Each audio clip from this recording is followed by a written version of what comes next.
மகிமைப்படுவதாக. நம்ம மீண்டுமாக மத்தேயு சுவிசேஷம் 5ஆம் அதிகாரம் அதில் 14வது வசனத்தை நாம் வாசிப்போம். நீங்கள் உலகத்துக்கு வெளிச்சமாய் இருக்கிறீர்கள். நீங்கள் வெளிச்சமாய் இருக்கிறீர்கள். மலையின் மேல் இருக்கிற பட்டணம் மறைந்திருக்க மாட்டாது. தேவன் தாமே இந்த வார்த்தையோடு பேசுவதற்காக நம்ம கண்களை மூடினவர்களாக நாம் கர்த்தரை நாம் ஸ்தோத்திரம் பண்ணுவோம். ஸ்தோத்திரம். கர்த்தரை இன்றைக்கும் 14வது பாகமாக வாரமாக கர்த்தரோடு எங்களோடு இடைப்படுகிறேன். தேவ சத்தத்துக்கு நாங்கள் செவி கொடுத்து தேவனுக்கு பின்பாக வருவதற்கு உதவி செய்வீராக. நம் சித்தத்தை நிறைவேற்ற தேவன் அனுக்கிரகம் செய்யும். கேட்கிற யாவருக்கும் பிரயோஜனம் உண்டாக கர்த்தர் கிருபை செய்வீராக. இயேசு கிறிஸ்துவின் நாமத்தில் ஜெபிக்க நல்ல பிதாவே, ஆமென். அல்லேலூயா. கடந்த நம்ம 13 வாரங்களாக நம்ம இந்த வசனத்தை வைத்து தான் கர்த்தருடைய செய்தியை நம்ம கேட்டு வரோம். மலை மேல் இருக்கிற பட்டணங்கள் மறைந்திருக்க கூடாது. ஆக ஆவியானவர் நடத்தின அந்த மலை அப்போ என்ன அப்படின்ட்டு ஒரு வாரம் நம்ம எடுத்தோம். அதில் இன்னும் பல காரியங்கள் இருக்குது. அந்த மலையில் தான் ஆண்டு சொல்கிறாரு 3ஆம் நாள் என்கிற ஒரு சத்தியத்தை கேட்டு வரோம். அந்த 3ஆம் நாள் என்பது இப்பொழுது நம்ம தியானித்து கொண்டு இருக்கிற அந்த சத்தியம் தேவனுடைய ஆலோசனையின்படி கேட்கும். எதுவரையும் தேவ ஆலோசனையின்படி நம்ம ஜீவிக்கிறோமோ அது வரை தான் உலகத்திற்கு வெளிச்சமாக இருக்கும். அதுவரை தான் மலை மேல் இருக்கிற பட்டணத்தை போல மறைந்திருக்கக்கூடாத ஒரு அனுபவத்துக்குள் இருக்கும். எப்போ நம்ம தேவ ஆலோசனையை நிறுத்தி விடுகிறோமோ அந்த பாக்கியம் நமக்கு கிடைக்கவே கிடைக்காது. அல்லேலூயா சொல்லுங்களே. அல்லேலூயா. ஆரம்ப நாட்களில் ரட்சிக்கப்பட்ட தேவ பிள்ளைகளானாலும் கனமான ஊழியத்திற்காக அழைக்கப்பட்டவளாக இருந்தாலும் எந்த காரியமானாலும் ஆலோசனை கேட்பாங்க. நாள் ஆக ஆக ஆக வசதி வாய்ப்புகள் பெருகும்போது தேவனிடத்தில் ஆலோசனை கேட்க மாட்டாங்க. ஒரு நாள் பார்த்திங்கன்னா அவங்க சம்பாதனைகளும் ஆவிக்குரிய வாழ்க்கைகளும் எல்லாம் இழந்து ஒன்றும் இல்லாமல் நிற்கக்கூடிய அநேகரையும் நம்ம பார்க்க முடிகிறது. அல்லேலூயா சொல்லுங்களே. அல்லேலூயா. ஆக எல்லா நேரங்களிலும் ஆலோசனை கேட்கும். சங்கீதக்காரன் சொன்னதை போல எனக்கு தந்த ஆலோசனை தந்த தேவனை இன்னும் என்ன செய்கிறேன், ராக்காலங்களில் என் உள்ளந்தரியங்கள் அவரை என்ன உணர்த்தும் அப்படிங்கிறான். அப்போ இந்த தாவீது எந்த காரியம் எடுத்தாலும் தேவ சமூகத்தில் ஆலோசனை கேட்காம செய்ய மாட்டான். இந்த ஆலோசனை கேட்கிற வரையும் அவனுக்கு எந்த ஒரு குறை கிடையாது. திருப்தியான வாழ்க்கை, எல்லா விதத்திலும் வெற்றியான வாழ்க்கை. எப்போது பார்த்தீங்கன்னா அந்த பாத்திரம் நிரம்பி இருக்கிற ஒரு அனுபவத்துக்குள்ளே அவன் வாழ்ந்தான். அல்லேலூயா சொல்லுங்களே. அல்லேலூயா. அப்போ நம்ம அப்படி இருந்தால் தான் அந்த மலை பிரசங்கத்தை போல் அந்த உலகத்திற்கு வெளிச்சமாக இருக்கணும். இப்போ கடந்த நாளே தாவீது நிறைய ஆண்டு சமூகத்தில் கேட்டு செய்தான் என்பதை நம்ம பார்த்தோம். இன்றைக்கு நீங்கள் வாசிக்கும் போது 2 சாமுவேல் எழுதின அந்த சரித்திர புத்தகத்தில் 1ஆம் வசனத்தை வாசிங்க. சீக்கிரம் வாசிங்க. 1ஆம் வசனம் நான் வாசிக்கட்டுமா? சவுல் மரித்த பின்பு 2 சாமுவேல் 2ஆம் அதிகாரம் 1. பின்பு தாவீது கர்த்தரை நோக்கி நான் யூதாவின் பட்டணங்களில் ஒன்றிலே போய் இருக்கலாமா போதும் கேட்குறான். தாவீது நினைத்திருந்தால் எதிரனுடைய பட்டணங்களை நிர்மூலமாக்கி அந்த பட்டணத்தையே தனக்கு சொந்தமாக்கி கொள்ளக்கூடிய திறமை அவங்ககிட்ட இருக்குது. ஒரு சொல்லுங்களே. அல்லேலூயா. சத்தமாத்தா சொல்லுங்களே. அல்லேலூயா. ஒரு தடவை சீயோன் கோட்டை பிடிக்கிறதுக்கு போனான்னா தாவீதனால் என்ன செய்ய முடியாது, பிடிக்க முடியாது என்று சப்பானிகளும் குருடர்கள் என்ன செய்தார்களாம், தடுத்து நிறுத்தினார்களாம். ஆனால் அதை மீறி அவன் சீயோன் நகரத்தை பிடித்தான். அது தாவீதின் நகரம் ஆயிற்றுன்னு பைபிள் இருக்கு. அப்போ அவனால் அவன் ராஜா, எங்கே போனாலும் அவனால் தங்க முடியும். யாருமே அவனுக்கு இடம் கொடுக்க மாட்டேன்னு யாரும் சொல்ல மாட்டாங்க. அப்படியே சொல்லுவாங்கன்னா அவங்களே காலி போட்டு இவன் உட்காரக்கூடிய திறமை அந்தஸ்து இருந்தாலும் இப்போ கேட்குறான். என்ன கேட்குறான்? யூதாவின் பட்டணத்தில் பட்டணத்தில் இருக்கிற ஏதாவது ஒன்றிலே நாம் போகலாமா என்று தேவ சமூகத்தில் கேட்குறான். ஒரு அலைய சொல்லுங்களே லூயா. பெரிய ராஜா நம்ம எல்லாம் அப்படி கேட்க மாட்டோம். ஆண்டவரே நான் அங்கே போய் இருக்கலாமா இங்கே போய் இருக்கலாமா என்பது கேட்கணும். தொழிலானாலும் வீட்டு காரியமானாலும் நிலமானாலும் எந்த காரியமானாலும் ஆண்டவர் சமூகத்தில் கேட்டுட்டிங்கன்னா அவன் ஒரு வேளை ஆண்டவர் சித்தம் இல்லைன்னா தடை பண்ணிவிடுவார். இல்லை ஆண்டவர் சித்தம் தானா இல்லை போகலாம் அப்படின்னு சொல்லுவார். அப்போ இவன் கேட்குறான் பாருங்க, யூதாவின் பட்டணங்களிலே ஒன்றிலே போய் இருக்கலாமா என்று விசாரித்தான். அதற்கு கர்த்தர் போ என்றார். அல்லேலூயா சொல்லுங்களே அல்லேலூயா. போ அப்படின்னார், வேண்டான்னு சொல்லலை. அப்போ அந்த ஆலோசனை தேவனுக்கு பிரியமாக இருக்கு. இப்போ நம்ம என்ன செய்வோம், ஆண்டவரே சென்னைக்கு போகலாமா, நான் ஊழியத்திற்காக சொல்கிறேன் சில காரியம் போகலாம் அப்படின்னோடனே நம்ம சூட்கேஸ் தக்கிட்டு சிலர் போயிட்டே இருப்பாங்க. போய் சொல்லுவாங்க கர்த்தர் என்னை சென்னைக்கு என்ன செய்தார் அனுப்பினார்னு போவாங்க, ரொம்ப கஷ்டப்படுவாங்க. எங்கள் ஊரில் நீங்கள் பார்த்தீங்கன்னா நிறைய ஊழியங்கள் இருக்குது. முதல்ல தேவ சபை ஆரம்பிக்கப்பட்டாலும் அதுக்கு பின்னாடி பெண்கள் நடத்தக்கூடிய சபை. இப்போ நிறைய சபை இருக்குது. நான் இடலாம் போகும்போது நிறைய ஊழியக்காரங்க என்ன செஞ்சுருக்கிறாங்க வந்திருக்காங்க, எனக்கு அறிமுகப்படுத்துவாங்க. அப்போ நான் கேட்பேன், இந்த சின்ன இடங்களில் இவ்வளோ பேர் வராங்களே, எதுக்கு நீங்கள் எப்படி வந்தீங்கன்னா அவங்க சொல்லுவாங்க, கர்த்தர் எங்களை இந்த பகுதிக்கு என்ன செஞ்சாங்க அனுப்புனாரு. நம்ம திருப்பி ஒன்றுமே பேசாத அளவுக்கு தரிசனத்தை பார்த்தோம், அதை பார்த்தோன்னா ஒரு 6-7 பேர் அதான் சொன்னாங்க. ஆனால் 6-7 பேர் இப்போ அங்கே இல்லை. ஒரு அலைச்சொன்களே இல்லையா. ஏன் இல்லை? கர்த்தர் அனுப்பலைன்னு அர்த்தம். ஒரு வேளை அவங்க ஊட்டிக்கு போனோன்னா எங்கே போனோம் எந்த இடம்னு கேட்கணும். நான் முந்தைய ஊழியம் செய்கிற நாட்களில் பாக்கூரில் ஞாயிற்றுக்கிழமை நிறைய பிரசங்கம் பண்ணுவேன். நான் பொதுவாக அதில் விரும்ப மாட்டேன். ஏன்னா நம்ம குடும்பத்தை நம்ம தான் நடத்தணும். அல்லேலூயா இல்லையா. ஆனால் ஆவியானவர் ஏவப்படும் போது அந்த பிரசங்க விடாது நான் கொடுப்பேன். ஆவியான் முன்குறித்தே சொல்லிடுவார். ஒரு தடவை ஒரு 9 மணிக்கு ஒரு பார்ஸ் வந்தார். நான் கீழே மிஷின் வெளில இருக்கிற பக்கத்தில் அப்ஸ்டோரில் தான் பெரிய சர்ச்சு. வந்துட்டு பிரதர் வாங்க அப்படின்னா, ஆமாம் காலையில் ஜெபம் பண்ணேன். கர்த்தர் இந்த பாக்கோடு சபைக்கு தான் என்ன செய்வார் போக வேண்டும் சொன்னால் நான் வந்தேன். சரி இருங்க டீ குடிங்கன்னு டீ குடிச்சிட்டு மேலே ஜெபம் பண்ணிட்டு இருக்கிறேன். பஸ் ஸ்டாண்டு மேலே போயிட்டார். அடுத்தது 1/4 மணி நேரத்தில் இன்னொருத்தர் என்ன செய்கிறாரு வராரு. சரி என்ன பிரதர் என்ன அப்படின்னு, இல்லை காலையில் ஜெபம் பண்ணேன், கர்த்தர் இங்கே என்னை அனுப்புனாருன்னு சொன்னார். சரி அவரையும் மேலே டீ கொடுத்து மேலே என்ன செய்தான் அனுப்புனார். 3வது ஒருத்தர் வர்றாரு. 10 நிமிஷம் இருக்கும்போது என் மனைவி யாரோ வந்திருக்காங்க அப்படின்பா. சரி நான் எங்கள் பழக்கம் அவர்களுக்கு டீ கொடுக்குற பழக்கம். அப்படி வந்தோன்னே என்ன பண்ணுறதுன்னா அவரும் என்ன சொல்கிறாரு, காலேஜ் ஜெபம் பண்ணேன், கர்த்தர் இந்த கையாளவில் பாக்கோடி சபைக்கு போக சொன்னார். ஒரு ஆளே சொன்னங்களே இல்லையா. இந்த 3ல் எது உண்மை? கர்த்தர் சொல்லியிருந்தால் அப்படி செய்ய மாட்டார். அதில் தெளிவில்லாமல் சில காரியங்களை செய்துவிடும். கர்த்தர் சொன்னாருன்னா 3 பேர் வந்திருக்காங்களே, அப்போ அங்கே என்ன 3 பேருக்கு நம்ம என்ன செய்ய முடியாது, எதையும் செய்ய முடியாது. சில நேரம் அவங்களே நம்ம சொல்ல மாட்டோம், இருந்தாலும் அது ரொம்ப மனசங்கடமாக இருக்கும். ஆக இவன் யூதாவின் பட்டணத்தில் ஒன்றில் போகலாமா ஆண்டவர் சொன்ன உடனே உடனே அவன் போக கிடையாது. நம்ம உடனே போவான். ஆண்டவனை சிங்கப்பூருக்கு அனுப்பினார். அங்கே போனால் திரும்பி வராதுக்கு பணம் இல்லாமல் நிறைய பேர் கஷ்டப்படுவாங்க. அப்போ அங்கே தெளிவுபடுத்துகிறேன், அங்கே போகலாமா ஆண்டவர் போக சொல்லிட்டார். அதுக்கு பின்னாடி என்ன கேட்டால் வாசித்து பாருங்க.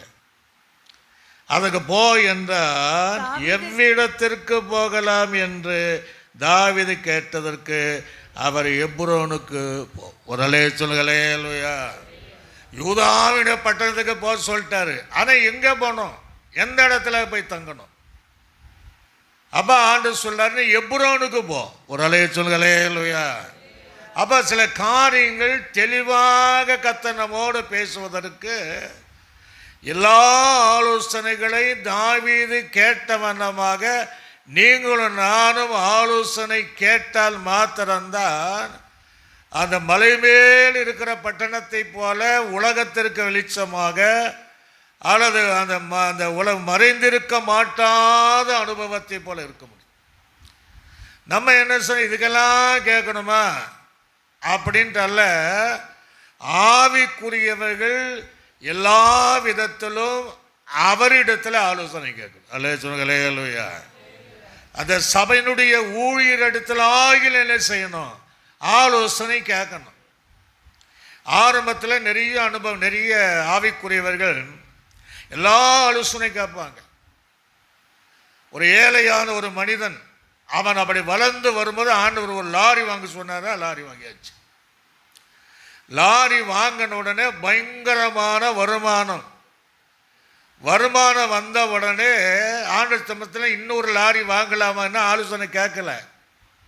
அப்படியே ஆண்டவர் கேட்காம ஒரு 10 லாரி வாங்கியிருக்கிறார். அல்லேலூயா. கடைசி பார்த்தீங்கன்னா எல்லாமே நஷ்டம் அடைந்து தன்னுடைய நிலங்களையும் வீடுகளை விற்று தெருவில் நிற்கிறாரு. ஏன் நிற்கிறாரு? முதல்ல ஆண்டு சொன்னார் வாங்கன்னு சொல்லி. ரெண்டாவது அவன் ஏன் வாங்கலை? நிறைய வருமானம் வருகிறது, இன்னும் நம்ம ஆண்டு எது கேட்க நம்மளே வாங்கலான்னு வாங்கினாரு. கடைசி பார்த்தீங்கன்னா ஒன்று இல்லாமல் மற்ற இடத்துல கையேந்தக்கூடிய நிலைமையில் இருக்கக்கூடிய தேவ ஜனம் இன்னைக்கு இருக்கத்தான் சரி. அல்லேலூயா. சத்தமாக தான் சொல்லுங்க. அல்லேலூயா. நமக்கு நல்ல திறமை, அதாவது வசதியில் இருக்கும். ஒரு வீடு கட்டுக்கிற காரியத்தில் 100 வீடு கட்டக்கூடிய பண வசதிகள் இருக்கும். இருந்தாலும் அதை தேவனிடத்தில் கேட்கணும். ஒரு அலைய சொல்லுங்க. அல்லேலூயா. பல என்ன நினைப்பாங்க, நமக்கு தான் பணம் இருக்க, அப்போ யாழத்தில் நம்ம கேட்க என்று தாங்கள் நினைத்த இடத்துல, தாங்கள் விரும்பின இடங்களில் ஒரு அழகான கட்டிடத்தை கட்டி குடியிருப்பாங்க. என்னைக்கு அந்த இடத்துல வீடு குடி போனாங்களோ சில வருஷத்துக்குள்ளே பார்த்தீங்கன்னா 100 வீடு கட்டக்கூடிய ஆஸ்திகள் எல்லாம் விற்று ஒன்று இல்லாமல், சமாதானம் இல்லாமல், நோய் வந்து மருத்துவரால் கைவிடப்பட்ட நிலைமையில் இருப்பாங்க. ஏன் அப்படின்னா ஆரம்பத்தில் ஆலோசனை கேட்பாங்க, வளர வளர வளர ஆலோசனை கேட்க மாட்டாங்க. அல்லேலூயா. சில விஷயங்கள் நமக்கு தோன்றுகிற ஆலோசனை நம்முடைய பார்வையில் சரியாக தான் இருக்கும், பரவாயில்ல. நாம் நினைக்கிற ஆலோசனை, நான் நினைக்கிற அதே ஆலோசனை தேவ பார்வையில் தவறாக சில நிலை இருக்கும். சில ஆலோசனைகள் நம்ம பார்வையில் தவறாக இருக்கும், ஆனால் தேவ பார்வையில் அந்த ஆலோசனைகள் சரியாக இருக்கும். அல்லேலூயா. பொதுவாக சொல்வாங்க இல்லையா, துன்மார்க்கனுக்கு அவர் தோன்றுகிற அநேக வழி உண்டு, அது செம்மையான வழி இருக்கா, அவன் பார்வையில் அதன் முடிவு மரண வழின்னு பைபிள் இருக்கு. ஆக எந்த சின்ன காரியமானாலும் சிறிய பொருள் வாங்கினாலும் ஆண்டு சமத்தில் கேட்காம எதையும் செய்யக்கூடாது. அல்லேலூயா. இப்போ தாவீது தேவ சமூகத்தில் இதுவரையும் கேட்டான், கேட்டபடி நடந்தான். கீழே வசனங்கள் குடும்பத்தை கொண்டு போய் அங்கேயே தங்க வைத்தான், பின்னாடி வசனம் இருக்கு. ஆனால் அதே தாவீது சங்கீதம் 31:12 எழுதும் போது சொல்றேன், நான் செத்தவனை போல இருக்கிறேன். ஒரு அல்லேலூயா. எப்படி இருக்கானா? ஆமாம், நான் நிரம்பி வழிகிற பாத்திரம் போச்சு, நான் செத்தவனை போல இருக்கிறேங்கிறான். ஏன் அப்படின்னா பின்னாடி நம்ம பார்ப்போம். செத்த ஒரு மனிதனால எதையும் செய்ய முடியுமா? செத்த மனிதனால பேச முடியுமா? செத்த மனிதனால நடக்க முடியுமா? செத்த மனிதனால ஆராதிக்க முடியுமா? செத்த மனிதனால கைகளை தட்டி கர்த்தரை மகிமைப்படுத்த முடியுமா? அல்லேலூயா. நிறைய பேர் அப்படித்தான் இருக்கிறோம். ஒரு காலங்களிலே தேவனுடைய ஆலோசனையின்படி கேட்டு தேவனை ஆராதித்து நிரம்பி வழிகிற இருந்த நம்ம இப்போ தாவீதை போல செத்தவளை போல இருக்கிறோம்.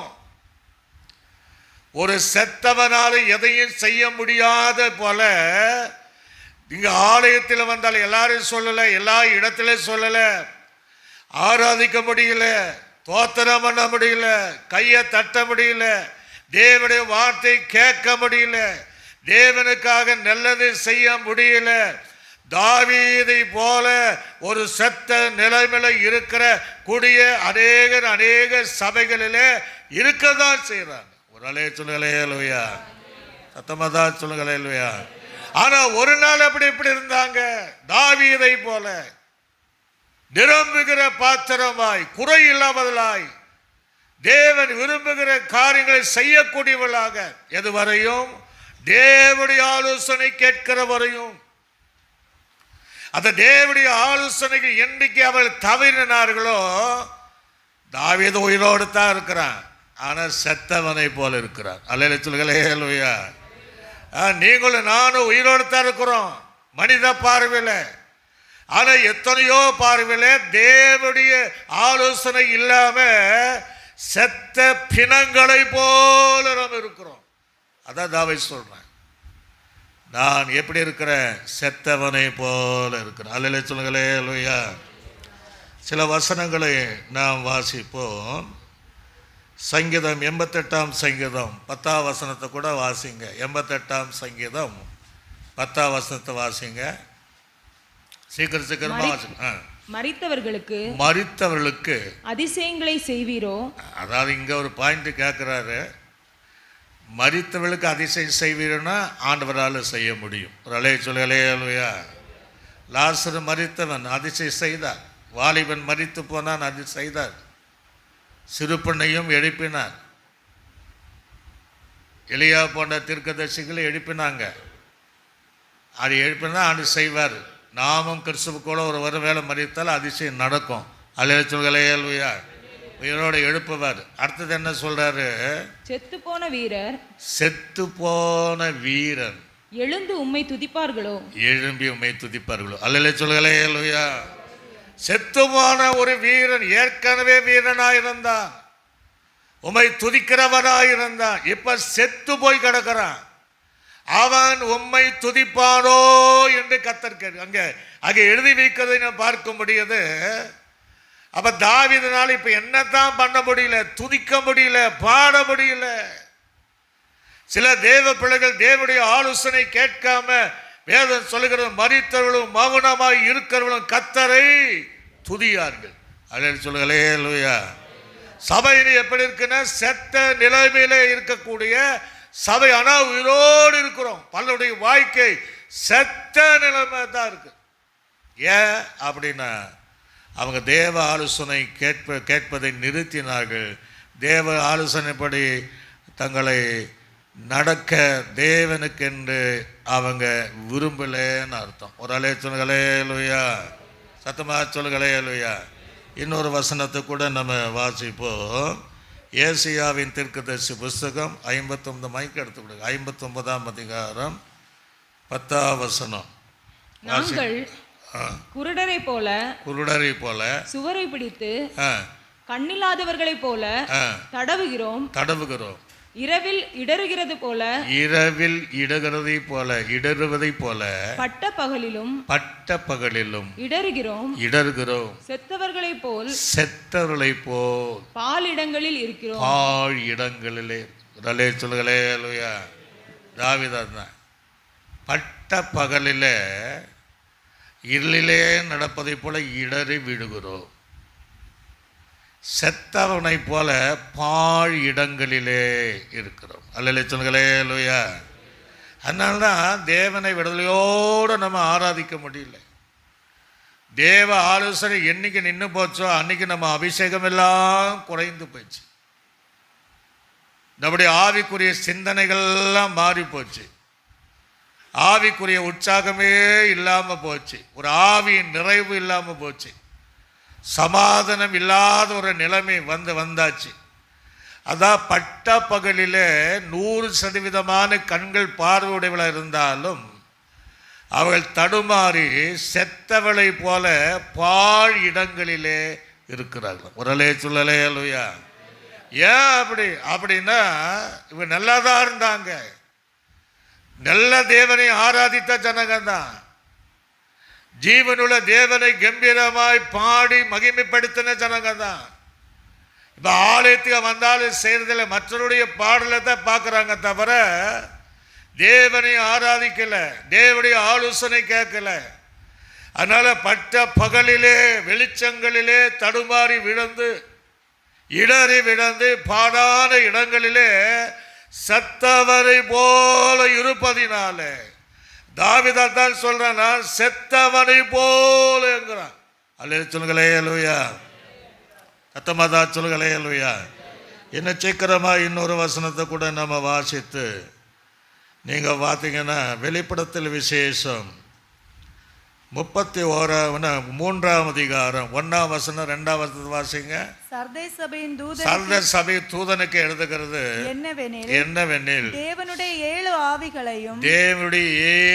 ஆவிகளையும் 7 நட்சத்திரங்களையும் உடையவரை சொல்லுகிறதாவது, கிரியைகளை அறிந்திருக்கிறேன். நான் சொல்றாரு, கிரியைகளெல்லாம் நான் அறிந்திருக்கிறேன். நீ உயிர் உள்ளவன் என்று பெயர் பெற்றவனா இருந்தாலும் செத்தவனை போல இருக்கு. அல்லேலூயா சொல்லலே அல்லேலூயா, சத்தமாதா சொல்லுங்களே அல்லேலூயா.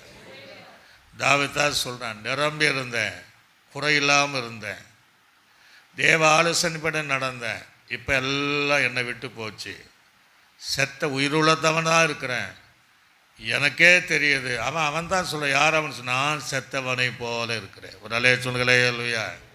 நம்ம ஆவிக்குரிய நிலைமை எப்படி இருக்குன்னு பார்க்கணும். ஆண்டவருடைய ஆலோசனைப்படி ஜீவிக்கிற ஜனம் மாத்திரம்தான் எதுவரை கேட்குறாங்களோ அதுவரை உலகத்திற்கு வெளிச்சமாக இருப்பாங்க. அல்லேலூயா சொல்லுங்களே அல்லேலூயா.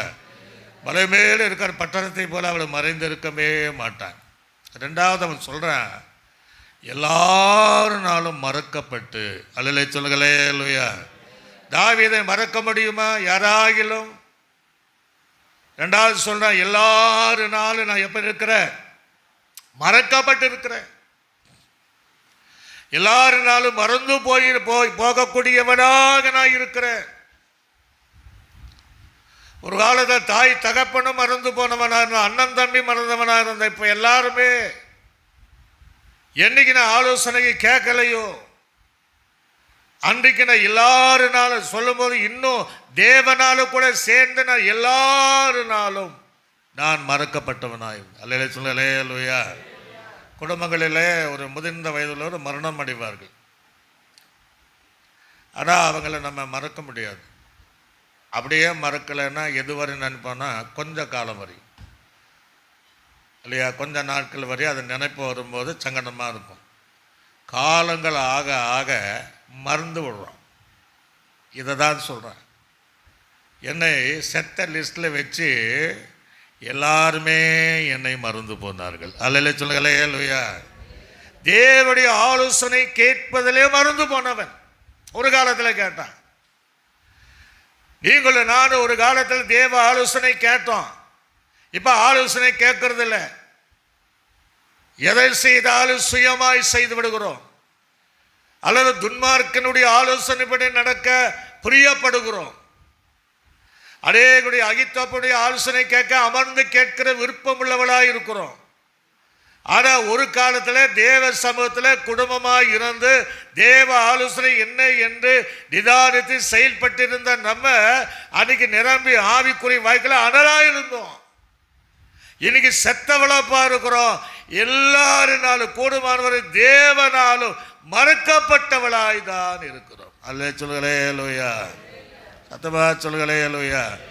மூன்றாவது அந்த வசனம் சொல்கிறேன், என்ன சொல்றா, உடைந்த பாத்திரம். எப்படி ஒரு நாள் ஒரு காலத்தில் தேவனுக்கு உபயோகமான பாத்திரம், ஒரு கட்டத்தில் எல்லாரும் விரும்பத்தக்க ஒரு பாத்திரம், மகிமையின் பாத்திரம், பிரயோஜனமுள்ள பாத்திரம், தேவனால வெறுக்கப்படாத பாத்திரம், நிரம்பி வழிகிற பாத்திரம். ஒரு அலைய சொல்லுங்களே அல்லேலூயா. கிருபையின் பாத்திரமாக இருந்த தாவீது என் இருதயத்துக்கு ஏற்றவன் சொன்னார் இல்லையா, ஏற்ற பாத்திரம் தான். இப்போ சொல்ற பாருங்க, உடைந்த பாத்திரத்தை போல. அல்லேலூயா சொல்லுங்களே அல்லேலூயா. கைகளை வச்சு சொல்லுங்க அல்லேலூயா. கைகளை தட்டி கத்தர் நம்ம வாழ்க்கை அப்படித்தான். உடைந்த பாத்திரம், பிரயோஜனமாக இருந்த ஒரு காலத்தில் உபயோகமாக இருந்தோம். தேவன் விரும்புகிற வாழ்க்கை, ஒரு மகிமையின் பாத்திரம், கிருபையின் பாத்திரம், உபயோகமான பாத்திரம் இருந்தான். இதை சொல்ல போனா அநேக நம்மை நேசிக்கிற ஒரு பாத்திரமாய் இருந்தோம், ஒரு அழகான பாத்திரமாய் ஆவிக்குரிய வாழ்க்கையில் இருந்தோம். இப்ப எப்படி இருக்கிறோம்? உடைந்து போன பாத்திரம். ஒரு அலை சொல்லுகளே அல்லையா, சத்தமாத்தா சொல்லுகளே அல்லையா, இல்லையா? உடைந்து போன சிறகுள்ள ஒரு பறவை வானத்தில் பறக்குமோ ஒரு பக்தன் பாடுறான். ஒரு சிறகு உடைஞ்சாலே அது பறவை பறக்க முடியாது. இது கம்ப்ளீட்டாக உடைந்து போன ஜீவிதம், உடைந்து போன பாத்திரம். எப்படி தேவனுக்குள்ளாக எவ்வளவுதான் அங்கே ஊற்றப்பட்டாலும் அந்த உடைந்த பாத்திரத்தில் எதுவும் தங்காது. ஒரு அலைய சொல்களே இல்லையா?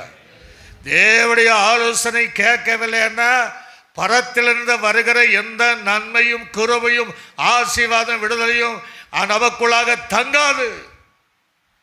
என் ஜனங்கள் வெடிப்புள்ள தொட்டியை தெரிந்து கொண்டார்களா? எவ்வளவுதான் ஊத்தினாலும் தண்ணீர் அதை நிற்காது. பொத்தலான பயிர் சொல்லுவாங்களே, எவ்வளோ வந்தாலும் குடும்பத்தில் நிற்கல.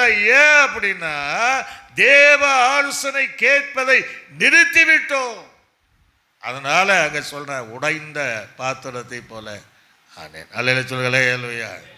செத்தவன் போல எல்லா நாளும் மறக்கப்பட்டு நான் இப்போ உடைந்த பாத்திரத்தை போல ஆனேன்.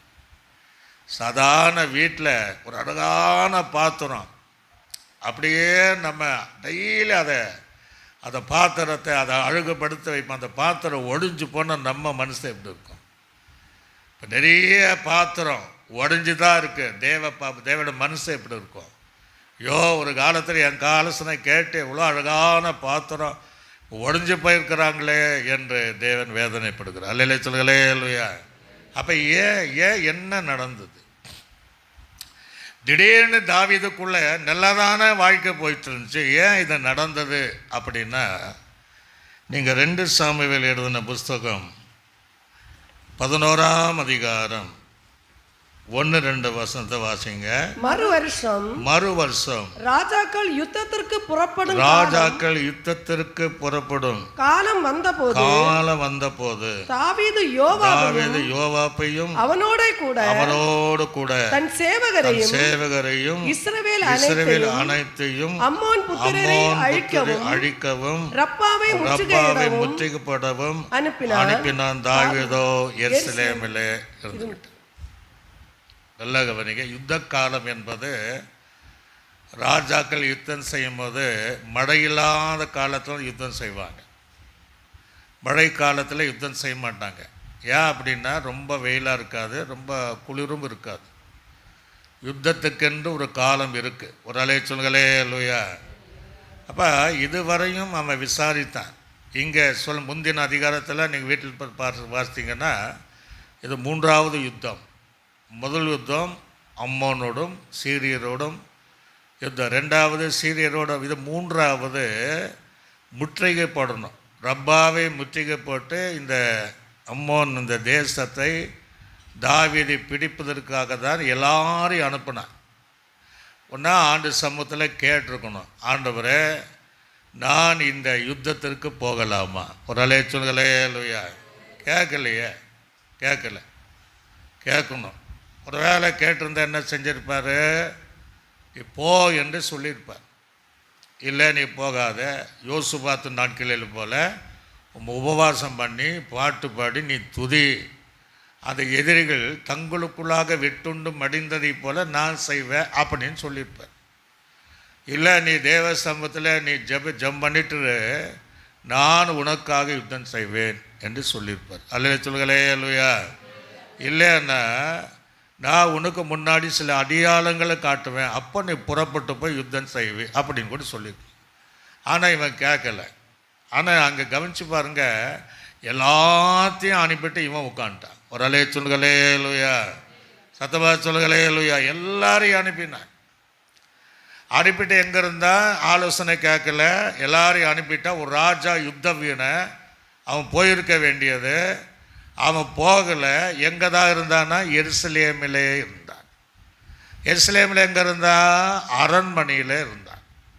எருசலேம் என்பது தேவ ஆலயம். ஒரு வேளை அவன் தேவ ஆலயத்தில் போய் அவன் ஜெபம் பண்ணியிருந்தா காரியம் வித்தியாசமாக மாறி இருக்கும். ஒரு அல்லேலூயா. ஏன்னா தாவீதை பொறுத்தவரையிலும் ஆலயம் மேலே ரொம்ப வாஞ்சியவளனாக இருந்தான். இப்போ அது கிடையாது. எருசலேமில் இருக்கிறான். எருசலேமுடைய ஆலயத்தில் இருக்கணும். ஏன்னா நம்ம 1000 நாளை பார்க்கலும் நம்முடைய ஆலயத்தினுடைய பிரகாஷ் வாசல் ஒரு நல்லதுங்கிறான். சங்கீதம் 22 122 1ஆம் வசனம் சொல்ல வாசிக்க வேண்டாம். அவளை ஆலயத்துக்கு போவோம் என்று என்னிடம் சொல்லும்போது நான் எப்படித்தான் இருந்தேன், மகிழ்ச்சியாக இருந்தேங்கிறான். என் கால்கள் எருசலேமுடைய வாசல் படியில் நிற்கலாயிட்டுங்கிறான். தேவனை பாடினவன், பாடுவதற்கு வாஞ்சியாக இருந்தவன், இரவும் முழுவதுமாக ஆன்லைன் பிரே நடத்தி கண்ணீரோடு ஜெபித்தவன் இப்போ எங்கே இருக்கிறான்? எருசலேமுடைய ஆலயத்தில் கிடையாது, அவன் அரண்மனையிலே இருந்தான். அல்லேலூயா. ஒரு வேளை ஆண்டவர்கிட்ட கேட்டது, ஏப்பா நீ எருசலேம் தேவாலயத்தில் போய் இருப்ப அப்படின்னு சொல்லியிருக்கலாம். ஆனால் அதுவும் இல்லாமல், தேவாலயத்தில் இல்லாமல், தேவனுடைய ஆலோசனை கேட்காம தன்னுடைய விருப்பத்தின்படி இந்த 3வது யுத்த காலங்களில் எல்லாரும் யாரு போயிட்டு இவன் உட்காண்டான். அப்ப தேவனுக்கு பிரியமானது ஒண்ணு கிடையாது. தாவீதுக்கு தேவனை ஆராதிப்பதுன்னா அவ்வளோ மகிழ்ச்சி. அதை பைபிள நிறைய எழுதுனான். கோலியாத்தை ஜெயித்ததுனால மகிழ்ச்சி கிடையாது, சிங்கத்தை கொன்றதுனால மகிழ்ச்சி கிடையாது, கரடி கொன்றதுனால மகிழ்ச்சி கிடையாது, அல்லது எத்தனையோ தேசத்தை அவன் ஜெயித்தானே அதுல மகிழ்ச்சி கிடையாது. அவனுக்கு ஒரே ராஜாவானது மகிழ்ச்சி கிடையாது. அவன் தேவனுடைய ஆலயத்தில் இருந்து ஆராதிப்பதில் தான் அவன் மகிழ்ச்சி உள்ளவனாய் இருந்தான். அல்லேலூயா. இப்ப அங்க போக வேண்டியவன் அரண்மனையில இருந்தான். தேவனுடைய ஆலோசனை கேட்கல. இன்னைக்கு ஞாயிற்றுக்கிழமை தேவனுடைய ஆலயத்தில் இருக்க வேண்டிய ஜனம் எங்கதான் இருக்கிறாங்க? காரணம் என்ன? தேவனுடைய ஆலோசனை கேட்கல, ஆலோசனைப்படி நடக்கல, தேவ சித்தம் செய்யல. ஒரு காலத்தில் தேவனை என்று போதும் என்று சொல்லக்கூடிய அதே ஜனம்தான் எருசலேமிலே அந்த அரண்மனை இருந்ததை போல இன்னைக்கு பல அலுவலகங்களிலே வீடுகளிலே தேவனை தேடாத எத்தனையோ பேர் இருக்கிறாங்கன்னா, ஒரு நாள் தாவீதை போல சொல்ல வேண்டிய சூழ்நிலை வரும். செத்தவனை போல எல்லாருனாலும் மறுக்கப்பட்டு உடைந்த பாத்திரத்தை போல ஆனேன். அல்லேலூயா. அப்ப 2வது வசனத்தில் வாசிக்கும் போது வாசிங்க பார்ப்போம். ஒரு நாள் சாயங்காலத்தில், இப்ப நல்ல கவனிங்க, ஒரு சாயங்காலம் யுத்தம் நடந்துட்டு இருக்கு. ஒரு நாள் சாயங்காலத்துல தாவீது தன் படுக்கையிலிருந்து எழுந்து, எங்க இருந்து எழும்புறான் பாருங்க. அப்ப 20 நேரம் தான் படுக்கையிலிருந்து எழும்பி அரண்மனை உப்பருகையின் மேல் உலாத்தி கொண்டிருக்கும். நல்ல கவனி. இப்பமாவது கேட்டிருக்கலாம், ஆண்டவரே ஒரு 7 மணி 8 மணி இருங்க, தூக்கம் அவனுக்கு வரல, அந்த எழும்புனான். எழும்பின உடனே என்ன செஞ்சுருக்கணும்? ஆண்டு சம்பந்தம் கேட்கணும். ஆண்டவரே நான் அரண்மனை உப்பரிகள் மேலே நான் போகலாமா, யூதாவின் பட்டணத்தில் ஒன்று போகலாமான்னு கேட்டவன் கேட்கலாம் இல்லையா? கேட்கல. கேட்டிருந்தால் தாவீதுக்கு வீழ்ச்சி கிடையாது. ஒரு அல்லேலூயா. அப்போ கேட்கல. உப்புரையின் மேலே ஏறினவனை பார்த்தீங்கன்னா, தாவீதின் பையன் கூட உப்புரையின் மேலே தாவீதினுடைய மறுமணிமட்டுகளோ கூட தவறு செய்து கேவலமான இடம் தான் அந்த இடம். நெபுகாத்நேச்சர் என்பது நான் அந்த பாபில் மேலே ஏறினா பாருங்க, அது ஒரு உப்புரிக்கு சமானம் தான். அவனும் எழுந்து போனான். இயேசு கிறிஸ்து ஒருத்தர் தான் தேவாலயத்தின் உப்புரிகள் மேலே ஏறி ஜெயம் எடுத்தார். அல்லேலூயா. சாத்தான் தன்னை சோதிக்கும் போது அந்த உப்புரிகள் மேலே கொண்டு போனாலும் கர்த்தர் ஒரு ஜெயம் எடுத்தார். உப்புரிகள் மேலே ஏறினவெல்லாம் தேவ ஆலோசனை கேட்டு ஏறணும்.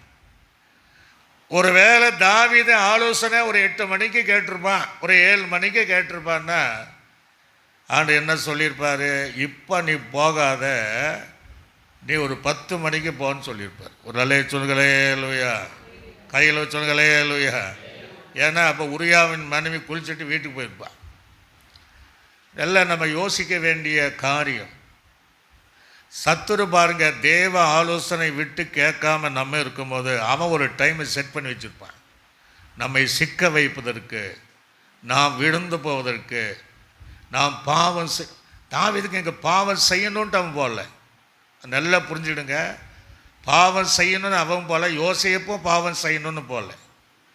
சில நேரங்களில் மலை மேல் இருக்கிற பட்டணத்தை போல உலகத்தை வெளிச்சமாக இருக்க நம்ம சாத்தான் கவனிப்பான். சரி, இவங்க இப்படி இருக்கிறாங்களே, ஏதோ ஒரு டைம் வச்சு அந்த சூழ்நிலையில் நம்மை விட வைத்திருவார். அல்ல சொல்லுங்களே இல்லையா? எப்போதான் இவங்க ஆலோசனை கேட்காம இருக்கிறாங்களோ அதுக்கென்று நாம் விழுவதற்கு, இடறி விழுவதற்கு அவன் சரியான ஒரு நேரத்தை வைத்து அந்த நேரத்தில் தாவீதை கூட நடத்தி ஏவி ஒரு வேலை நடத்தியிருக்கலாம். அப்பவும் அவன் கேட்கல. ஆண்டவரே, நான் மேலே போகிறேன், உப்பரிகள் மேல் போகலாமா அப்படின்னு அவன் கேட்டிருந்தா ஆண்டு சொல்லியிருப்பாரு, ஒன்னா நீ போகவே வேண்டான்னு சொல்லியிருப்பார்.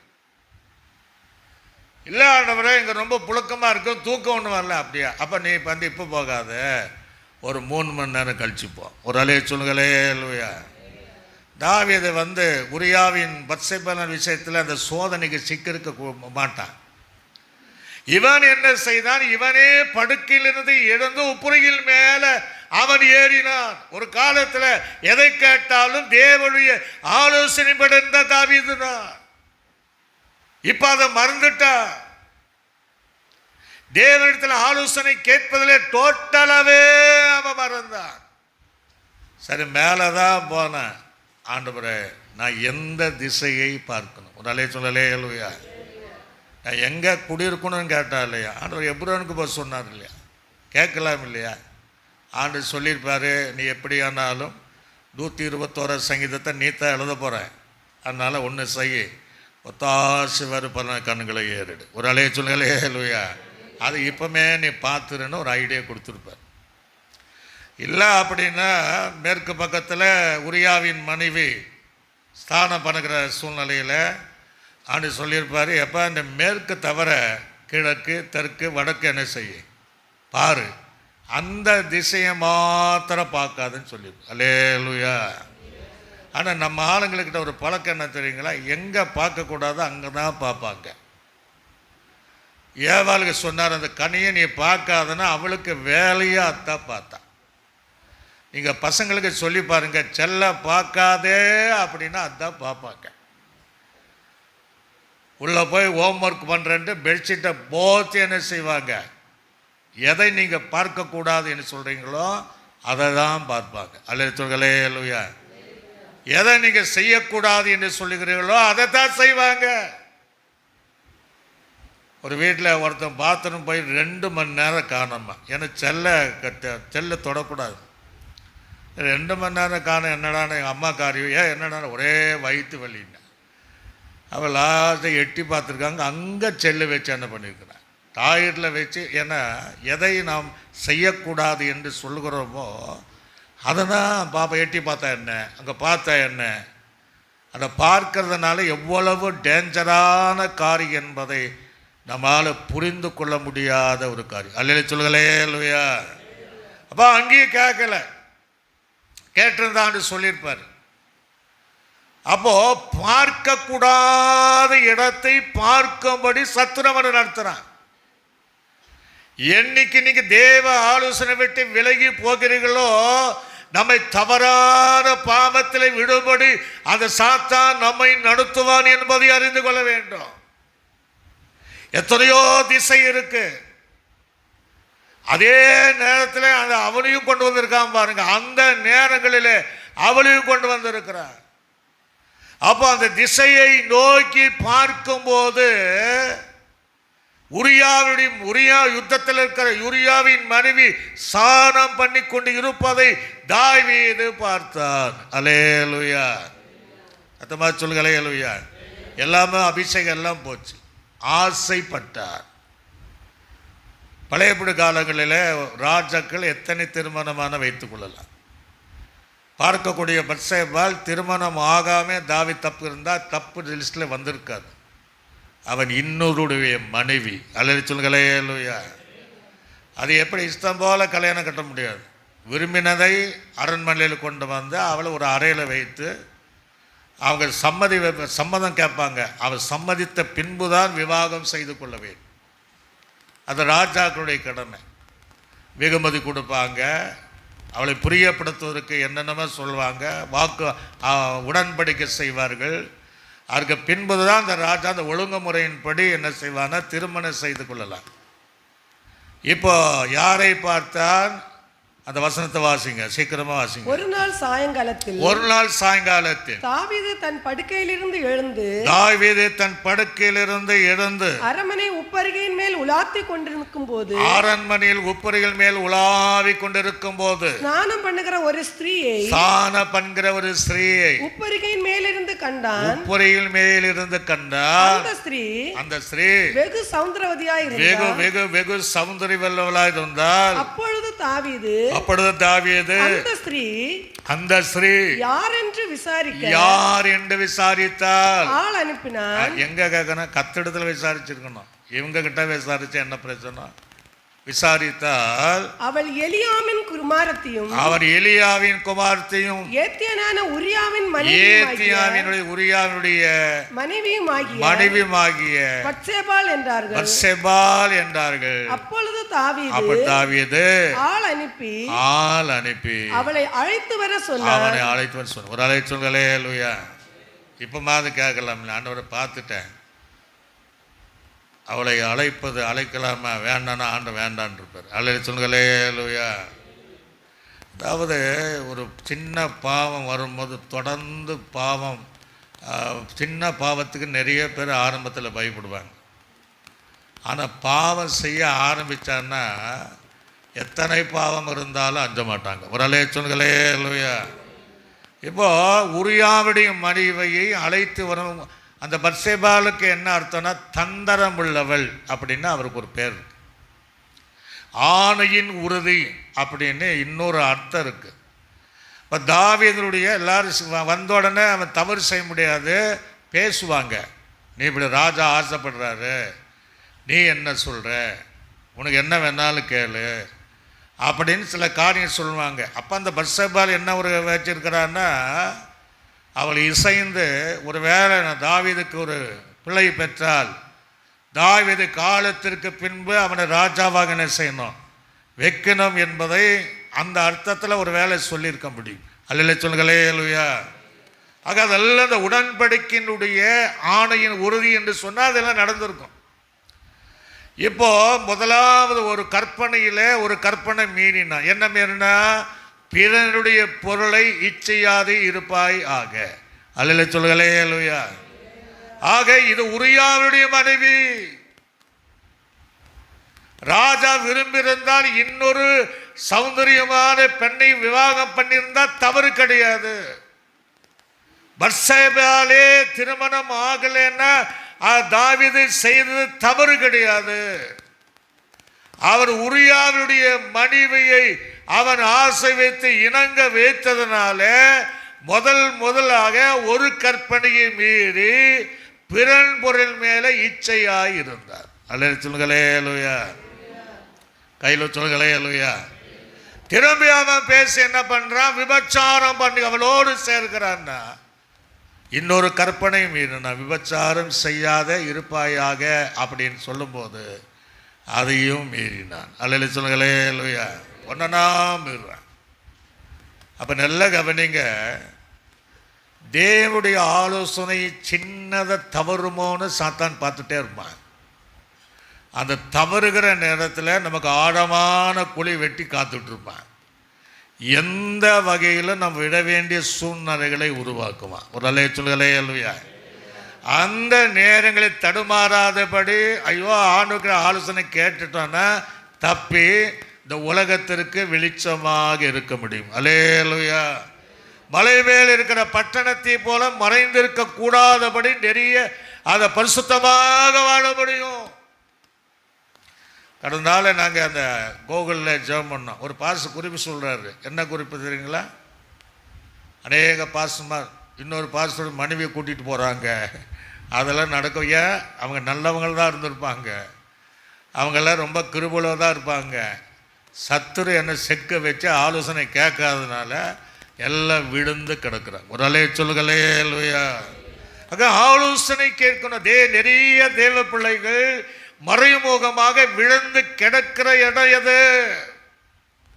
ஒரு காலத்தில் தேவனுக்காக எழுந்து பிரகாசித்தவர்கள், ஆலயத்தோடு ஐக்கியத்தை வைத்து தேவனை ஆவியோடு உண்மையோடு ஆராதித்தவர்கள், தேவனுக்கு பிரயோஜனம் என்றால் தேவனுக்கு சாட்சியா இருந்தவர்கள், இன்னைக்கு பேரை கேட்டாலே அவரா இவரா அப்படிங்கிற சாட்சி கட்டு நிற்கிற காரியம் தேவனுடைய ஆலோசனைகள் இருந்து தவறி விழுகிறோம். அல்லேலூயா சொல்லுங்களே. அவன் நயமாக அந்த நேரத்தில் விழும்படியாக பல சூழ்நிலைகளை ஏற்படுத்துகிறார். அதனால தாவீதாக பரவல சில கற்பனைகளை மீறினார். இதை கேட்கிற தேவ பிள்ளையே, நிறைய பேர் 10 கற்பனைகளை மீறி கிடக்கிறாங்க. ஒரு அலைய சொல்லுங்களேலுயா, கதமா சொல்லுங்களேலுயா, 10 கற்பனைகளை மீறி கிடக்கிறாங்க. தாய் தகப்பனை யார் எத்தனை பேர் கனப்படுத்துறாங்க?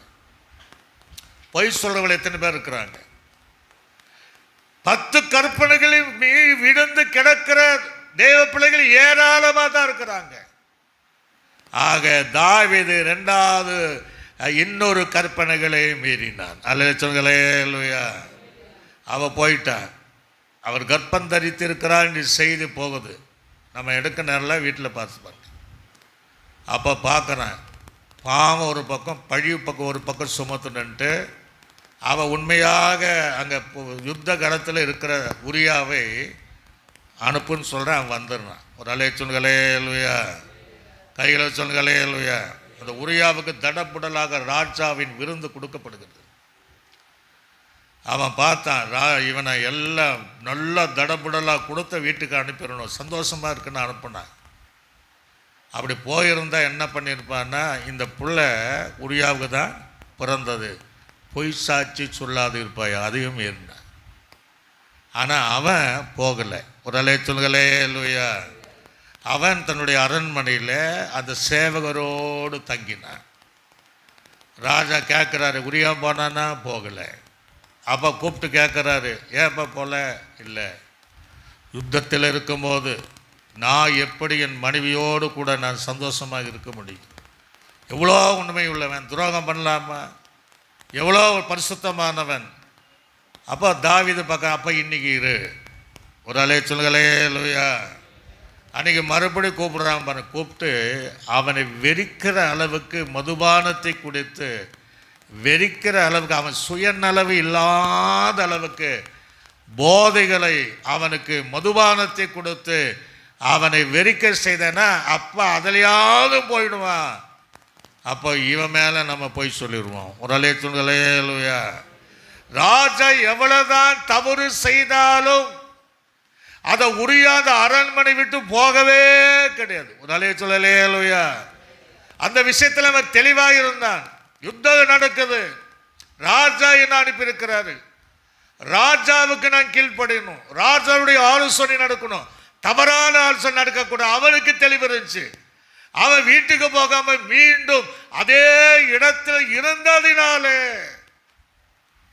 மீண்டும் அவனை அழைத்து எல்லாம் கேட்குறான். இல்லை, இன்னைக்கும் போகல, அவன் இங்கே தான் இருக்கிறான். சரி இருக்கட்டும் அப்படின்ட்டு அங்கே யோவாபுக்கிட்ட கொடுத்து விடுறான். யாருக்கிட்ட? உரியாவுக்கிட்டேயே.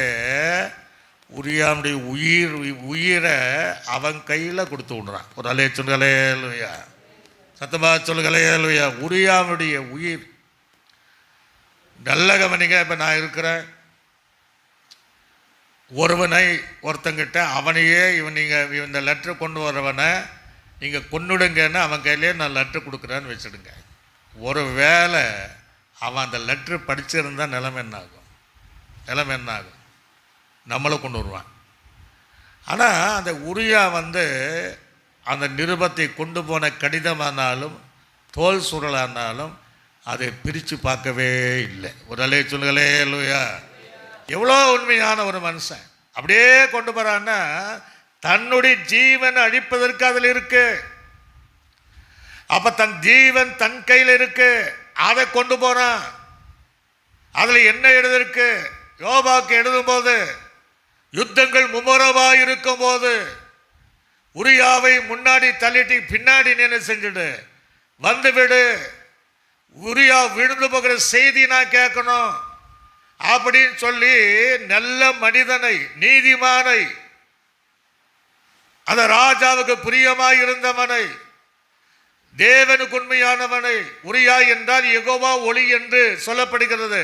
அப்படிப்பட்ட ஒரு மனிதனை அந்த யுத்த களத்திலே முன்னின்று நிறுத்தி அவனை அழிக்கும்படியாக ராஜா அதற்கு காரணமாக இருந்தான். அல்லேலூயா சொல்லுங்களே. அல்லேலூயா. கொலை செய்யாத இருப்பாயாக, அதையும் செஞ்சிட்டான், எல்லாமே மீறினான். அந்த செய்தி வருது, வந்த உடனே பர்சாபில் அவன் மனைவி பர்சேபால என்ன செஞ்சிட்டான், வீட்டில் கொண்டு வந்து வச்சுட்டான். களவு செய்யாது இருப்பாயாக. அல்லேலூயா சொல்லுங்களே. அல்லேலூயா. களவும் பண்ணிட்டான். பாருங்க, தேவ ஆலோசனை சின்ன விஷயத்தில் கேட்கலன்னா அது யுத்தத்துக்கு போகலாமான்னு கேட்டிருந்தா இந்த பிரச்சனை வந்திருக்காது. அல்லேலூயா சொல்லுங்களே. அல்லேலூயா. இதை கேட்காதனால பாவத்துக்கு மேலே பாவம், அதை மறைப்பதற்கு என்னென்னமோ ட்ரை பண்ணுறான். பழைய நாட்களில் ஒரு கதை சொல்லுவாங்க. நம்ம வீட்டில் வளர்க்க பூனை இல்லை, அதை அசிங்கம் பண்ணால் மண்ணை தோண்டி என்ன செய்யுமா, மூடிடுமா. அதுக்கு ஒரு பழக்கம். வெறும் பாரியான இடத்துல அது அசிங்கம் பண்ணிட்டு மூட பார்த்தா மூட முடியுமா? மூட முடியாது. நிறைய பேர் அப்படி தான் செய்கிறாங்க. பாவம் செஞ்சுட்டு தாவீது மூட பார்க்குறான், அவனால் மூட முடியல. ஒரு அலைய சொல்லலே. அல்லேலூயா. சத்தமாக சொல்லுங்களே. இதெல்லாம் கர்த்தர் பார்க்குறாரு. தீர்க்கதரிசி பார்த்துட்டு இருக்கிறான், எல்லாம் பார்த்துட்டு இருக்கிறாங்க. ஆனால் நிறைய பரிசுத்தவான்கள், நிறைய தேவ பிள்ளைகள் இப்படி தான் செய்கிறாங்க. பாவம் செய்து விட்டு மூடி மூடி மூடி பார்க்குறாங்க. சில அதுக்கு ஒரு பழமொழி சொல்லுவாங்க, முழு பூசணிக்காவை சோத்தில் மறைக்க முடியுமா? அது ஒரு நாள் வெளி வரந்தான். திருடனுக்கு சொல்லுவாங்க, 8 நாளுக்குள்ள அவன் திருட்டு வெளிப்படணும். ஒரு அலைய சொல்லலே. அல்லேலூயா. அப்போ இந்த தாவீது எத்தனை பாவங்களை மறைக்க மறைக்க ஒவ்வொன்றாக எத்தனை கற்பனைகளை மீறி மீறி மீறி ஒரு நாள் தேவனிலே ஆலோசனை கேட்டு நிரம்பி வடிகிறவனா இருந்த அதே தாவீது இந்த தவறினாலே, இந்த தேவனுடைய ஆலோசனை கேட்கறதுனால செத்தவனை போல எல்லாருனாலும் மறுக்கப்பட்டு உடைந்த பாத்திரத்தை போல மாறினேங்கிறான். அல்லேலூயா சொல்லுங்களே. அல்லேலூயா. இப்படி இருக்கிற தேவ பிள்ளைகள் எப்படி உலகத்தில் வெளிச்சமா இருக்க முடியும்? கர்த்தர் என்னையும் பார்க்கிறார், கேட்கிற உங்களையும் பார்க்கிறார், இங்கு அமர்ந்திருக்கிற உங்களையும் பார்க்கிறார். நாம எதில் விழுந்திருக்கிறோம், எதனால ஆலோசனை கேட்காம தவறி விழுந்திருக்கிறோம் என்பதை அவர் நம்மை பார்த்து கொண்டே இருக்கிறார். அல்லேலூயா. அப்படி பார்வைக்கு மறைவான சிருஷ்டி ஒண்ணுமே எல்லாம் நிர்வாணமாகி வெளிரங்கமாய், அப்படிதான் பைபிள். அப்படி செய்தான், தவறுக்கு மேலே தவறு செய். ஆணு சமத்தில் கேட்கல, மனைவி கொண்டு வந்து களவு செய்யாத இருப்பாயாக, களவு செய்து விட்டான். இப்படி தாவீதுடைய வாழ்க்கை நாளுக்கு நாள். அதனால் இவன் நினச்சிட்டான், ஓ ஆண்டவர் என்ன தெரியலன்னு நினச்சிருப்பான். அப்படி தான் தாவீது நினச்சான். ஒரு காலத்தில் தாவீது அபிஷேகப்பட்ட சவனுடைய சால தொங்கலை, சின்னது தொங்கல், நூல் நூலாக வரும், பட்டு புடவையில் அந்த நூல் வரும் பாருங்க, அதை அறுத்ததற்கு அவன் இருதயம் துடித்து தான். ஒரு அலைய சொல்லுகளே. அல்லேலூயா. இப்போ துடிப்பே வரல, துடிப்பு வரல.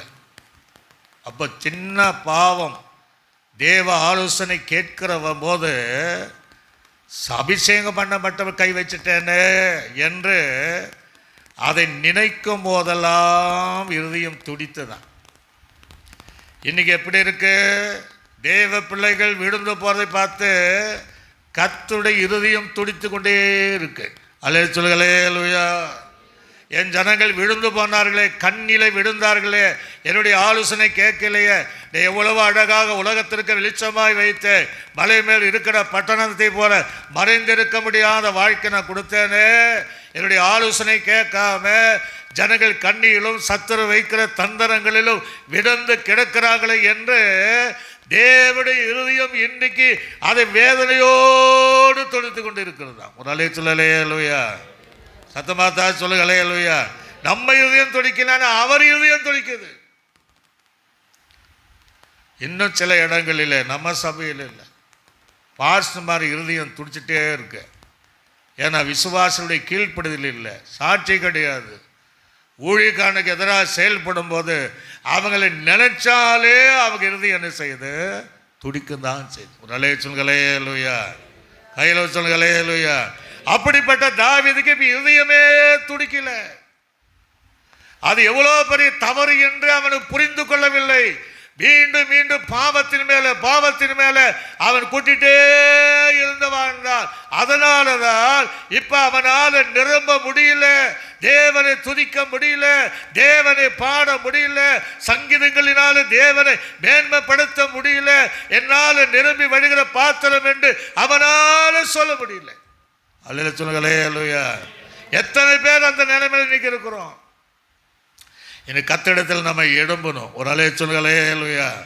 எந்த காரியமானாலும் தேவனிடத்தில் ஆலோசனை கேட்காமல், ஊழியத்தில் ஆலோசனை கேட்காம எதையும் செய்யக்கூடாது.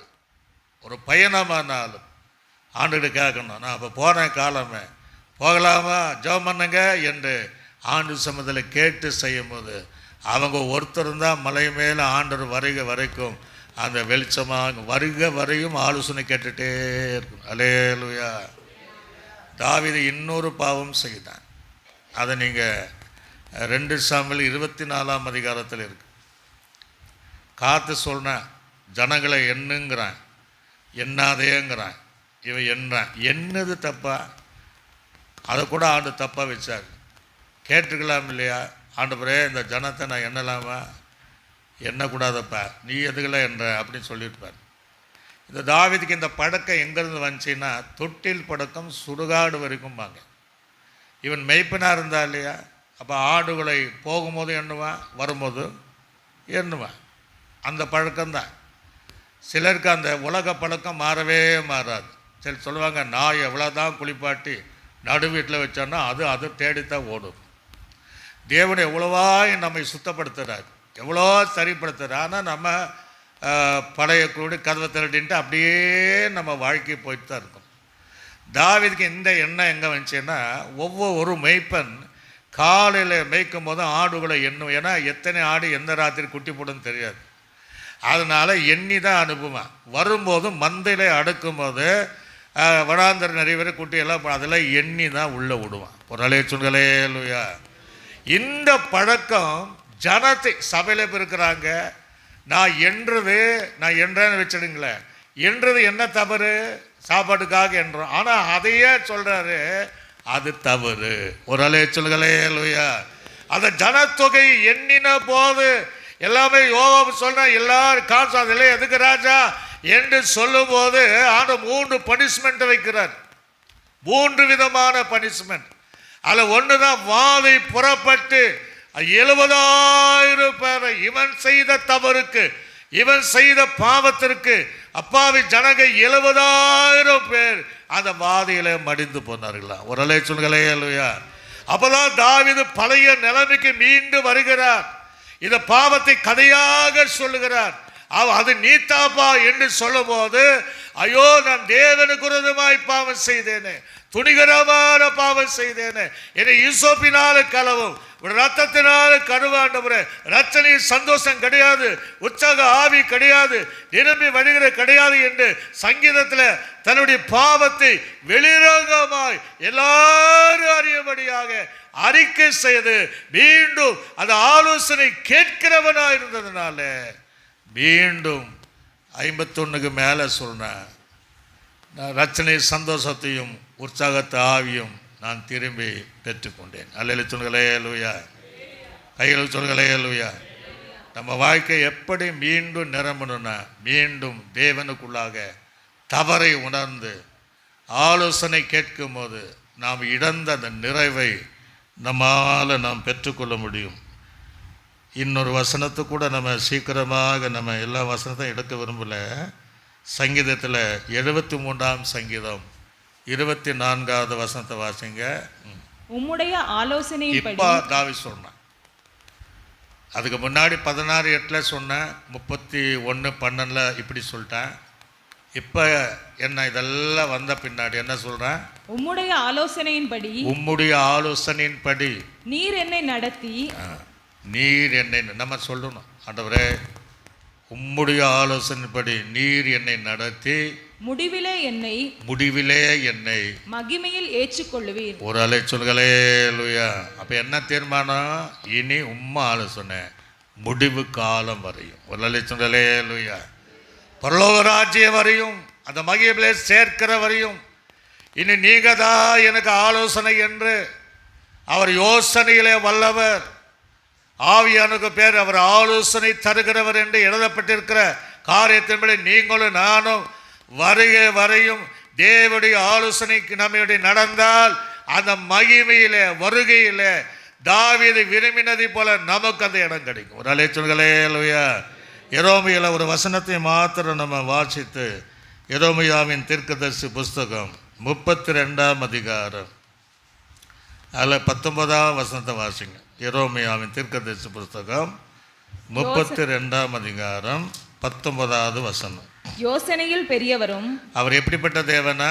யோசனையில் பெரியவரும் செயலிலே வல்லவருமாய் இருக்கிறீர். செயல்களில் வல்லவருமாய் இருக்கிறேன். அவன் அவனுக்கு நல்ல கவனிங்க, யார் யாருக்கு என்னென்ன ஆலோசனை தேவையோ அதான் சொல். அவன் அவனுக்கு அவனுடைய வழிகளுக்கு தக்கதாக. ஒரு அலை சொல்களே இல்லையா. 50 பேர் 60 பேர் 1000 பேருக்குன்னா நம்ம சூழ்நிலைக்கு ஏற்றபடி, நம்முடைய வாழ்க்கைக்கு ஏற்றபடி, நம்ம நடக்கைக்கு ஏற்றபடி எனக்கு தர ஆலோசனை உங்களுக்கு இருக்காது, உங்களுக்கு தர ஆலோசனை பக்கத்தில் இருக்காது. அந்த வாழ்க்கையின்படி வழிகளின்படி அவன் அவனுடைய கிரியைகளின் பலனுக்கு தக்கதாக அளிக்கும்படி உம்முடைய கண்கள் மனுபுத்திரருடைய எல்லா வழிகள் மேலும் நோக்கமாயிருக்கும். அப்போ தேவன் நம்மை பார்க்கிறார், ஆலோசனை தருவார். தப்பான ஆலோசனை தான் அதுக்கு ஏற்ற பலன் தருவார். ஆக தாவீதை போல இன்னும் எனக்கு தந்த ஆலோசனை தேவனை இன்னும் என்ன செய்கிறேன்? துதிக்கிறேன். முடிவு பரிந்தும் அவர் எனக்கு ஆலோசனை தர வேண்டும். தவறான ஆலோசனைகளோ நாம் எதிலெல்லாம் விழுந்து கிடக்கிறோமோ அதிலிருந்து எழும்பி ஆண்டு சமத்தில் மீண்டும் நிரம்பி வழிகிற பாத்திரமாக இருக்க நம்மை ஒப்பு கொடுத்து எல்லாரும் எழும்பி நின்று கொஞ்ச நேரம் கத்தரை நான் சோதனை பண்ணிகிட்டே இருங்க. கத்தருடைய ஆவியானவர் எனக்கும் உங்களுக்கும் பேசுகிறவர், கேட்கிற யாவருக்கும் பேசுகிறவர். நீங்களே நினச்சி பாருங்கள், ஆரம்ப காலத்தில் நீங்கள் எப்படி இருந்தீங்க, எல்லாரும் மேலே இன்றைக்கி எப்படி இருக்கீங்க? செத்தவர்களை போல மறக்கப்பட்டு உடைந்த பாத்திரம். ஏன் அப்படி? தேவனுடைய ஆலோசனை கிடையாது. முதலுடைய ஆலோசனை கேட்கறதில்ல, நெல் ஆலோசனை கேட்கறதில்ல, ஊழியக்காரனுடைய ஆலோசனை கேட்கறதில்ல. அதனால் தாவீதுக்கு ஒரு செக்கு வச்சதே போல் அவன் பாவம் செய்யணும்னு நினைக்கல, பாவம் செய்யணும்னு உப்புரிகள் மேலே ஏறலை. கர்த்தருக்கு நல்லா தெரியும் தேவ ஆலோசனை கிடையாது. இவனை நம்ம வழியில் கொண்டு வந்துட வேண்டும். சின்ன பாவத்திற்காக சவுலுடைய அந்த வஸ்திரத்தை, சால்வையை, அதை தொங்கலை அறுத்ததுக்காக துடித்த தாவீதுக்கு இப்போ துடிப்பே வரல. கர்த்தர் இருதயம் நம்மை பார்த்து துடிக்குது. நான் இதற்காகவா இவளை ரட்சித்தேன், இதற்காகவா நான் அபிஷேகப்படுத்தினேன் என்று. வாலி பிள்ளைகள், கேட்கிற பிள்ளைகள், சபையில் மாத்திரமல்ல, இதை கேட்கிற தேவ பிள்ளைகள், நீங்கள் எதெல்லாம் விழுந்திருக்கிறாங்கன்னு பெற்றோர்களுக்கு ஒரு வேலை தெரியாமல் இருக்கலாம், ஒரு அண்ணன் தம்பிக்கு தெரியாமல் இருக்கலாம். நீங்கள் விழுந்ததை தேவனுக்கு தெரியும். ஒரு காலத்தில் தேவனுக்கு நீ பயந்தவர்கள் தான். எத்தனையோ தேவ பிள்ளை விழுந்ததை கர்த்தருக்கு தெரியும். இன்றைக்கி எழும்பணும். உங்கள் வீட்டாருக்கு தெரியலனாலும், நடத்திப்பிக்காருக்கு தெரியலானோ எழும்பணும். எங்கே நம்ம ஆலோசனை கேட்ப தவறணும் என்பதை உணர்ந்து நீங்கள் இன்றைக்கு தீர்மானம் பண்ணினால் மீண்டும் நிரம்பி வழிகிற பாத்திரதை போல கர்த்தர் உங்களை நிரப்பு பண்ணுவார். எல்லாரும் கைகளை தட்டி எல்லா கர்த்தர் அந்நிய பாஷைகளை பேசு. ஒவ்வொருவரையும் நிரப்புவீராக. அது எழுத போன அபிஷேகத்தை கொடுப்பீராக. ஆண்டவரே, தாவீது முன்பகுதி ஆலோசனை கேட்பதினால அவன் நிறைவுள்ளவனாக இருந்தான். பின்பகுதி ஆண்டவரே செத்தவரை போல, எல்லாராலும் மறைக்கப்பட்ட உடைந்த பாத்திரத்தை போல இருப்பதை போல அநேக இருப்பதை கர்த்தர் அறிகிறேன். மீண்டும் அதை தாவீது தேவனுடைய ஆலோசனைப்படி முடிவிலே மகிமை வரையும் நடத்தினதை போல தேவ பிள்ளைகள் நடக்கப்பட தங்களை அர்ப்பணிக்க தேவன் உதவி செய்வீராக. இது கேட்கிற ஒவ்வொரு வாலிப பிள்ளைகளோடு பேசுவீராக, தேவ பிள்ளைகளோடு பேசுவீராக, பரிசுத்தவான்களோடு பேசுவீராக. ஆண்டவரே, நீ உயிரோடு சொல்லி நீ செத்தவரை போல இருக்கிற என்கிற அனுபவங்கள் மாறுவதாக. கர்த்தர் கடைசி நாட்களில் மீண்டும் தாவீதை மன்னித்து ஆண்டவரே தூக்கி எடுத்த தேவன் எல்லாரையும் தூக்கி எடுப்பீராக. அப்படி செய்வதற்காக நன்றி செலுத்துகிறோம். இயேசுவின் நாமத்தில் ஜெபிக்கும் நல்ல பிதாவே. என் ஆத்துமாவே கர்த்தரே, என் முழுமையோட பரிசுத்த நாமத்தை என் ஆத்துமாவே அவர் செய்த சகல பகல் மறவாதே. ஆமென். கர்த்தராகிய கிருபையும் பிதாவாக தேவனுடைய அன்பும் பரிசுத்தாவியனுடைய அந்நியன் ஐக்கியம் சந்தோஷ சமாதானம் நம் அனைவரோடும் சகல பரிசுத்தவங்களோடும் கேட்கிற யாவரோடும் ஆண்டவராகிய இயேசு கிறிஸ்து வருகிற சதா காலம் என்றென்னைக்கும் நம்மோடு இருப்பதாக. ஆமென். அல்லேலூயா, அல்லேலூயா, அல்லேலூயா. கர்த்தர் உடைய யாவரையும் ஆசீர்வதிப்பாராக.